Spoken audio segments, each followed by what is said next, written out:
Hello everyone, मैं हूँ रीटा उपाध्याय और एक बार फिर से स्वागत है आपका मेरे चैनल स्टडी विद रीटा में। एमपीपीएससी का जो टॉपिक है खाद्य प्रसंस्करण, उसके से रिलेटेड मैं 2 वीडियो आपको डाल चुकी हूँ। जैसे मैंने खाद्य प्रसंस्करण और मेगा फूड पार्क के बारे में आपको डिटेल में बता दिया था। आज हम खाद्य प्रसंस्करण के क्षेत्र में चलाए जा रहे भारत द्वारा योजनाओं को और भारत द्वारा किए जा रहे प्रयासों को हम पढ़ेंगे। तो चलिए देखते हैं कि भारत द्वारा खाद्य प्रसंस्करण के क्षेत्र में कौन कौन से प्रयास किए जा रहे हैं। तो इसमें सबसे पहला हम देखेंगे ऑपरेशन ग्रीन। तो ऑपरेशन ग्रीन जो है ऑपरेशन फ्लड की तर्ज पर चलाया गया है। और ऑपरेशन फ्लड किसके लिए चलाया गया था? तो ये दूध के लिए चलाया गया था। और ऑपरेशन ग्रीन में मेनली 3 सब्जियां आलू, टमाटर और प्याज को शामिल किया गया है। और साथ ही साथ इसमें जल्दी ख़राब होने वाली 22 और ऐसी चीज़ें हैं उनको जिनको शामिल किया गया है ऑपरेशन ग्रीन के अंतर्गत। तो आलू, टमाटर, प्याज इसके मेन इंग्रेडिएंट्स हैं। क्योंकि देखिए आपने देखा होगा प्याज के भाव बीच बीच में कितना बढ़ जाते हैं। कभी 100 रुपये किलो हो जाता है टमाटर, कभी 80 रुपये किलो तक पहुंच जाता है। और आलू, टमाटर, प्याज जो है हमारी सब्जी का मुख्य स्रोत होता है। हर सब्जी में आलू, टमाटर, प्याज तो डलता ही डलता है। तो गरीब व्यक्ति कैसे खाएगा इतनी महंगी सब्जियां? इसीलिए ऑपरेशन ग्रीन चलाया गया है ताकि सरकार इनको संरक्षित कर सके और इनके दामों में वृद्धि होने से रोक सके। ठीक है। विपणन हेतु, ये विपणन है, यहाँ पे ड है। विपणन हेतु मतलब बेचने के लिए सरकार ने ई पोर्टल खोले हैं। और साथ ही साथ ग्रामीण क्षेत्रों में यानी कि गाँवों में ग्रामीण कृषि बाजार भी खोले गए हैं। निवेशक पोर्टल यानी कि निवेश करने हेतु, इस क्षेत्र में निवेश करने हेतु निवेश बंधु नामक एक पोर्टल लॉन्च किया है। ध्यान रखना है इसको। ई पोर्टल किसके लिए? विपणन हेतु, निवेश बंधु, निवेश हेतु। ठीक है। ऑपरेशन ग्रीन जो है आलू, टमाटर, प्याज हेतु। ये सब चीज़ें आप ध्यान रखते चलिएगा। 100% प्रत्यक्ष विदेशी निवेश को भी इसमें मान्यता दी गई है और 100% टैक्स फ्री किया गया है। और मेगा फूड पार्क हेतु आप देखेंगे 50 करोड़ रुपए का अनुदान भारत सरकार द्वारा दिया जाता है खाद्य प्रसंस्करण इकाई स्थापित करने हेतु। ठीक है। आगे देखते हैं। खाद्य प्रसंस्करण में यदि सबसे इम्पोर्टेंट कोई है तो वो योजना है प्रधानमंत्री किसान संपदा योजना। क्योंकि इसके तहत देखेंगे आप कि कितनी 32 योजनाएं इसके अंतर्गत स्वीकार की गई है। और इसकी कार्यान्वयन अवधि अगर देखें तो 2016 से 2020 तक का इसका टाइमलाइन है। यह एक अम्ब्रेला योजना है। जिस प्रकार से अम्ब्रेला हमें बारिश के टाइम पे सुरक्षा प्रदान करता है बारिश से, उसी प्रकार से यह प्रधानमंत्री किसान संपदा योजना जो है हमारे खाद्य उत्पाद जो है उन्हें सुरक्षा प्रदान करती है। क्योंकि देखिए इसके अंतर्गत mega food park, cold storage chain, value addition park और खाद्य सुरक्षा आदि को शामिल किया गया है। तो ये योजना जो है प्रधानमंत्री किसान संपदा योजना काफ़ी इम्पोर्टेंट है हमारे लिए। ठीक है।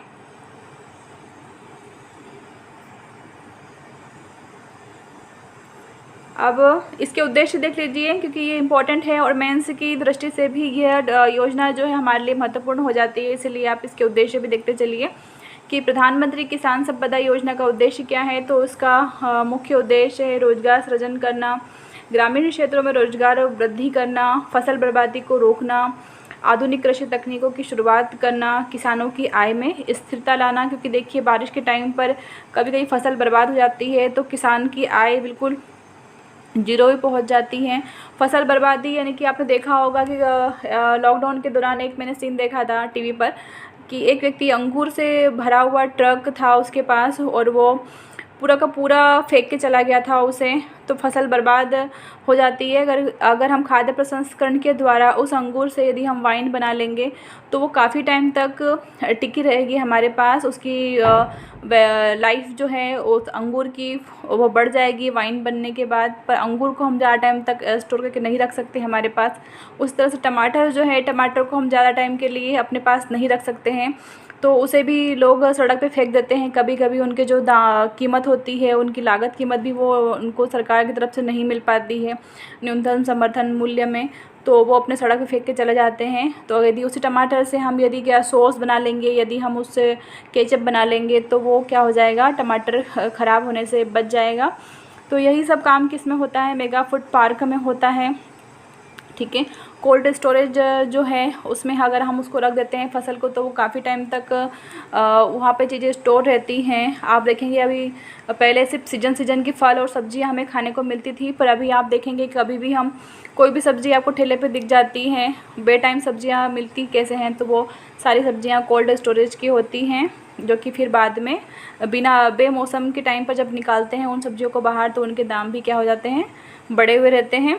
तो उसी प्रकार से और ग्रामीण क्षेत्रों में रोजगार की वृद्धि होती है, क्योंकि आप देखेंगे कि जो मेगा फूड पार्क होते हैं, प्राथमिक प्रसंस्करण इकाइयाँ जो हैं वो बिल्कुल ग्रामीण क्षेत्रों में स्थापित की जाती हैं। तो वहाँ के ग्रामीण क्षेत्र मतलब जैसे किसान हो गए, तो किसान अपनी जो उपज है वो वहाँ पे जाके बेचता है मेगा फूड पार्क में। तो उससे क्या हो रहा है, वहाँ के लोगों को भी रोज़गार मिल रहा है। मेगा फूड पार्क बन जाएगा तो आसपास के जो लोग हैं उन्हें भी वहाँ पर काम मिल सकता है। इसी प्रकार से रोजगार सृजन हो रहा है, ग्रामीण क्षेत्रों में रोजगार वृद्धि हो रही है। ठीक है, और आधुनिक कृषि तकनीकों का इसमें क्या हो रहा है, शुरुआत की जा रही है, तो इसलिए ये हमारे लिए काफ़ी इम्पोर्टेंट है।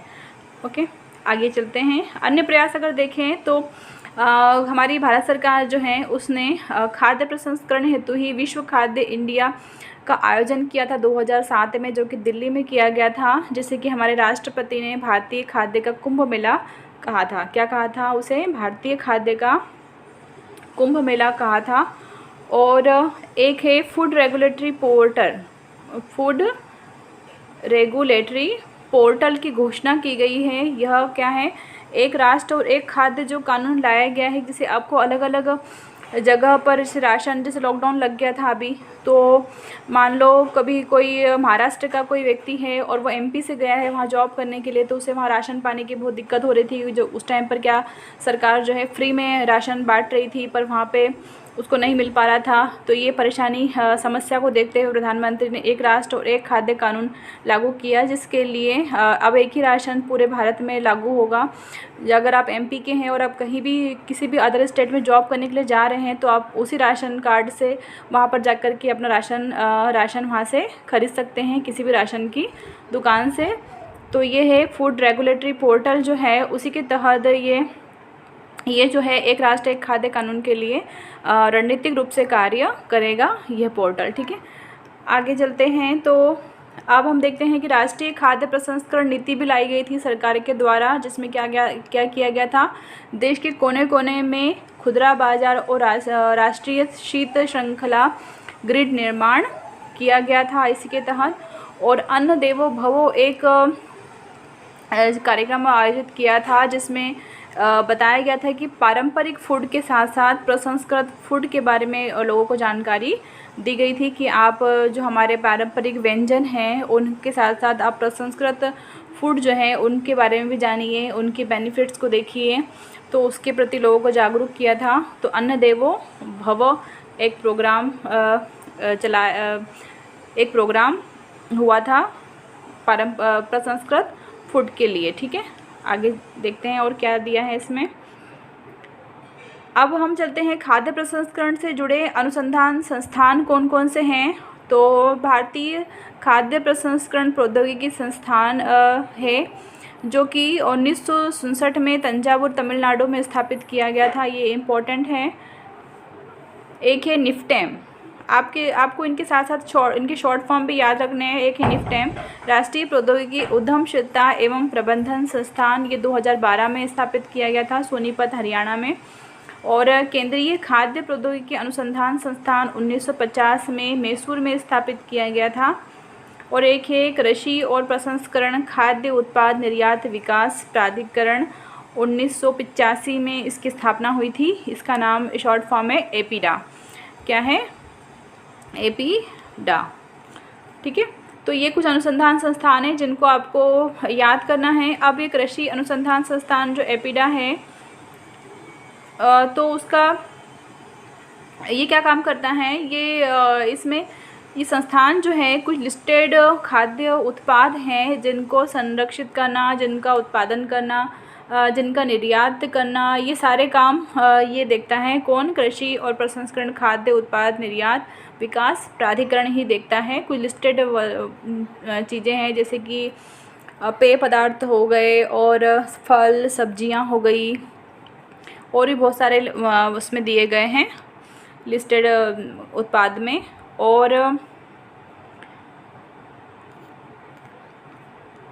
एक देख लेते हैं हम, खाद्य प्रसंस्करण, भारतीय खाद्य प्रसंस्करण टेक्नोलॉजी संस्थान क्या है? IIFTP जो है वो आपको मैं इसलिए बता रही हूँ ये कि अनुसंधान संस्थान आपको दूसरी यूनिट में भी दिया गया हुआ है, उनकी उपलब्धियाँ दी गई है, तो उसके हिसाब से मैंने आपको करवा दिया। तो ये अनुसंधान संस्थान जो है क्या काम करता है? फूड की 3D प्रिंटिंग करता है। नारियल हेतु एकीकृत संग्रह और छनन इकाई इसके द्वारा बनाई गई है, जो कि कहाँ स्थापित की जाएगी? मंदिरों में स्थापित किया जाएगा इस इकाई को, क्योंकि देखिए मंदिर में जब हम जाते हैं तो वो नारियल फोड़ने का एक जगह होती है जहाँ हम नारियल फोड़ते हैं। तो जब उस टाइम नारियल फोड़ते हैं तो सारा पानी उसका नारियल का हम वहीं पे फेंक देते हैं, सारा पानी निकल जाता है। तो वो सारा कहाँ चल जाता है? उस ज़मीन में चला जाता है, वेस्ट हो जाता है। तो उसे वेस्ट होने से बचाने के लिए, उस नारियल पानी को संग्रहित करने के लिए और ये एकीकृत संग्रह और छनन इकाई इनके द्वारा बनाई गई है, जो कि मंदिरों में स्थापित की जाएगी ताकि नारियल पानी जो वेस्ट हो रहा है उसको बचाया जा सके, ठीक है, वेस्ट होने से। एक है नॉन थर्मल, ये नॉन है,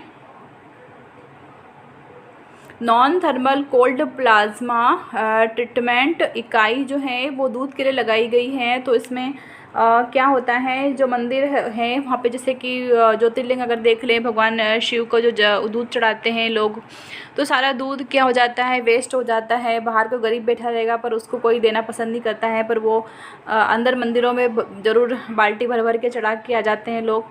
तो सारा दूध कहाँ चल जाता है? वेस्ट हो जाता है, ना कोई इसको पी पाता है, ना वो किसी काम आ रहा है। तो उसी के लिए ये ट्रीटमेंट इकाई लगाई गई है। तो वो सारा दूध क्या करेगा? वो जो इकाई है, जो मशीन है, उस दूध को स्टोर कर लेगी और उस दूध को साफ़ कर करके उसे भी दूसरे काम में यूज़ करेंगे, ठीक है। तो ये खाद्य प्रसंस्करण टेक्नोलॉजी संस्थान द्वारा ये इकाइयाँ बनाई गई हैं, और ये IIFTP, निफ्टैम और एपिडा, ये तीन नामों को नहीं भूलना है। ये तीन अनुसंधान संस्थान खाद्य प्रसंस्करण के क्षेत्र से संबंधित है, ठीक है। कभी कभी ऐसा हो सकता है एग्ज़ाम में कि पूरा नाम न पूछ करके आपसे सिर्फ एक शॉर्ट फॉर्म पूछ ले कि निम्न में से किसका संबंध खाद्य प्रसंस्करण अनुसंधान संस्थान से है। तो IIFTP दे देगा, एपिडा दे देगा वहाँ पर, या तो फिर निफ्टैम दे देगा, तो आपको वहाँ पर पता होना चाहिए, ठीक है। तो ये था आज का हमारा एक छोटा सा वीडियो कैसा लगा आप ज़रूर बताएं, और चैनल पे अगर नए हो तो प्लीज़ चैनल सब्सक्राइब कर लीजिए, और एक अभियान से ज़रूर जुड़िए जो मैंने चलाया है कि जितने भी हमारे यूट्यूब पे भारतीय यूट्यूबर्स हैं जिनके 1000 से कम सब्सक्राइबर है, प्लीज़ आप उन्हें सब्सक्राइब कीजिए ताकि उनका चैनल मोनेटाइज हो सके और उन्हें यूट्यूब पर रोज़गार मिल सके। बस एक छोटी सी रिक्वेस्ट थी, अगर वीडियो पसंद आया तो लाइक कर दीजिएगा और अपने फ्रेंड्स के भी शेयर ज़रूर कर दीजिएगा। Thanks for watching.